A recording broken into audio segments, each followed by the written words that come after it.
In this beginner's guide to exercise for lordosis, what we're going to look at is not actual exercises, or that's not the emphasis of this tutorial. It's more about how you perform the exercises, because there are many exercises out there that people could use, but if they're not done correctly, any exercise can be left ineffective and completely redundant. So what we're going to look at first is do a quick orientation, understand lordosis quickly, and understand some key points in which we need to bring to exercise, and then we're going to focus on the 4 sort of steps to getting those key points across when we do exercise. When it comes to lordosis, there is, at its most basic level, there are 2 things that we need to do. Point 1 is flatten the lumbar curve, and point 2 is level the hips. Because when we look at lordosis, we've got a natural lordotic curve of the lower spine here. Now it becomes lordosis, or the condition that we call lordosis, when this curve gets exaggerated like so. So that's the flatten the lumbar curves part. That's what we need to, in some respects, focus on when we're doing exercise. Then what we've got, which is what's closely associated to it, is leveling the hips. Because what can happen is we get this thing called anterior pelvic tilt, where the front of the pelvis drops down, the back goes up, your abdominals sort of poke out, and your glutes poke out the other side. So how do we do this? Well, basically what we need to do is we need to consciously focus on, first of all, positioning the lumbar spine by contracting the abdominals and the glutes. And then what should happen as a result of that, if we're doing it correctly, is we will flatten the lumbar curve and we will level the hips. And then what we're basically doing is we're applying this to exercise. Now, what is key, because this is something when I work with people day to day in the gym, is they can find it relatively difficult to engage certain muscles during exercise because they're just trying to complete the exercise. So what we have to do is go through this simple process to make sure they're contracting the right muscles at the right time during the exercises. Now, this is something that I cover in the online 12-week program anyway. So if you click the link below, you can go through to that and you can start this type of process, and you can start these types of exercises where I help coach you through the exercises during the 12-week program.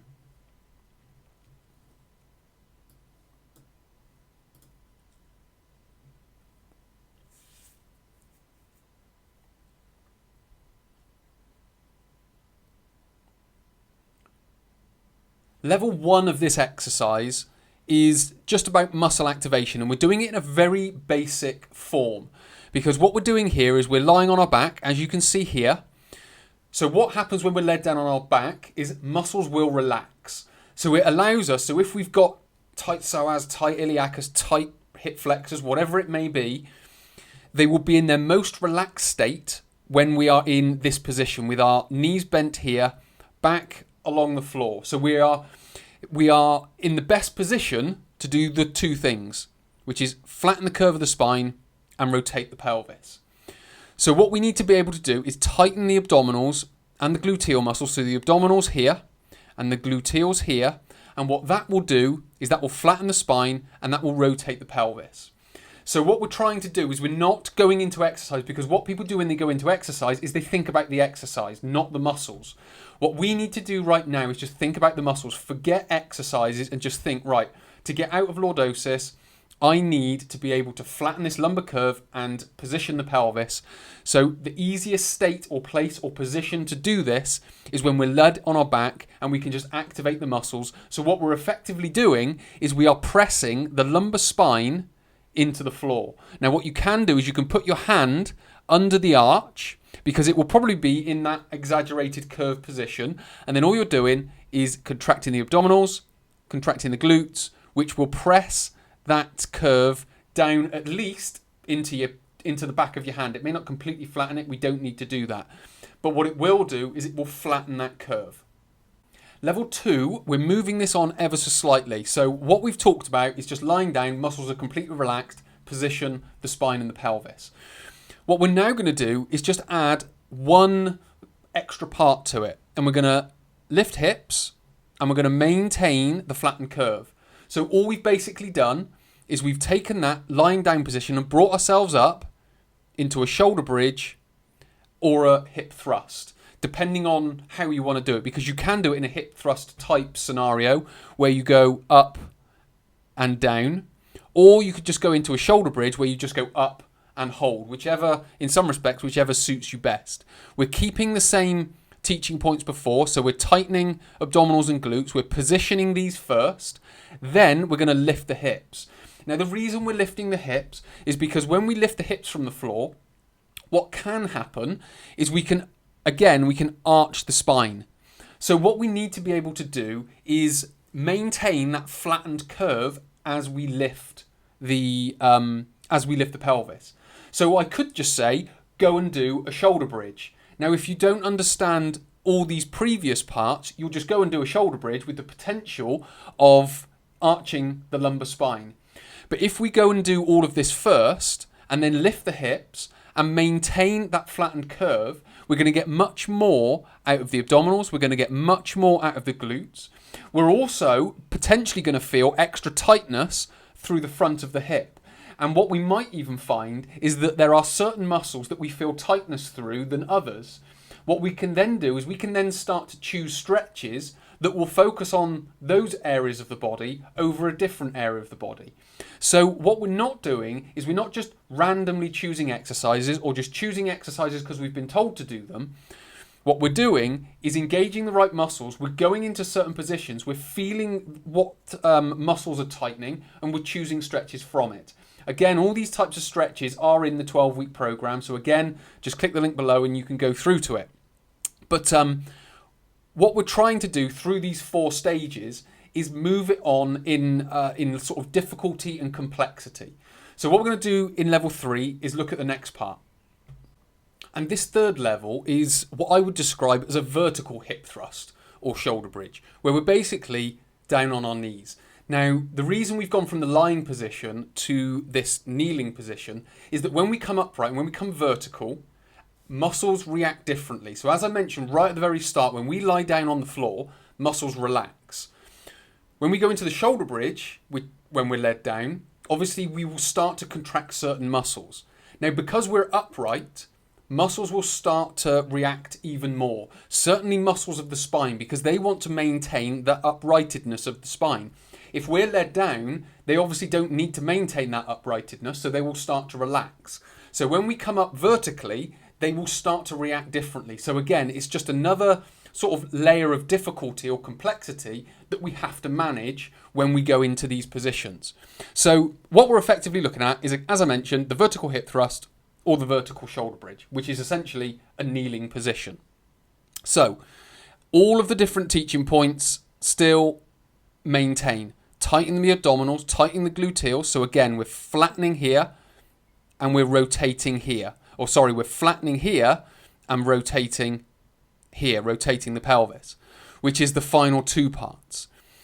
Now, again, this can be a bit harder than the shoulder bridge because, again, we're in that vertical position. But again, the things to look out for are, do you feel any differences between lying down and this vertical position? Do the sort of the tightness around the hips, around the hip flexor region, does that change? If you can still maintain the contracted glutes and the flattened curve of the spine here by contracting the abdominals, then what we're doing is we're starting to move into a much better place for when we do exercise, because much of exercise can be performed up in this vertical position. So all we're doing in the first 2 levels is just trying to get the muscle activation right. Then what we're doing is we're coming into this position, which allows us to start now transferring into exercise. And then in the final slide, which we're going to look at next, we're going to look at sort of what would be, I guess, the sort of the final position, and we're going to go sort of asymmetrical, but in a single leg position. And that single leg position is this, what I would be described as a half kneeling. So we're on one knee. So we've got one knee down here, 90 degrees, obviously foot down here, 90 degrees. So what can now happen is when we're in the bridge, be it horizontal or vertical, what we're doing is we're focusing on clenching the gluteal muscles, and it's much easier to do when we're doing both together. But as soon as we come into this position, which is sort of a half kneeling or a vertical single leg bridge, if you will, what we have to then do is we have to tighten just one gluteal muscle. So obviously it's going to be this one on this side. So what I'm trying to do now is use my abdominals and one gluteal muscle to position the pelvis. And again, what that can do is that can create tightness just through one side. So again, it may react differently because we're on one side, or it may react differently because we're on the other side. You may find that there's more tightness on one side than the other. So again, this is all useful information, ready for when we come into exercise, ready for when we do our stretches, because it helps inform what stretches we're doing and how we're going to be doing them. Obviously, the two goals are exactly the same. When we tighten these two, we want to flatten the curve of the spine. So we want to flatten through here. Again, a little bit harder because it's just one gluteal. And rotate the pelvis. Again, it's slightly harder because it's just one gluteal muscle doing the work. So these are, as I've mentioned, they aren't exercises per se. This isn't a workout that I'm recommending you need to do. But what it is a system of learning how to use your body when you go into exercise.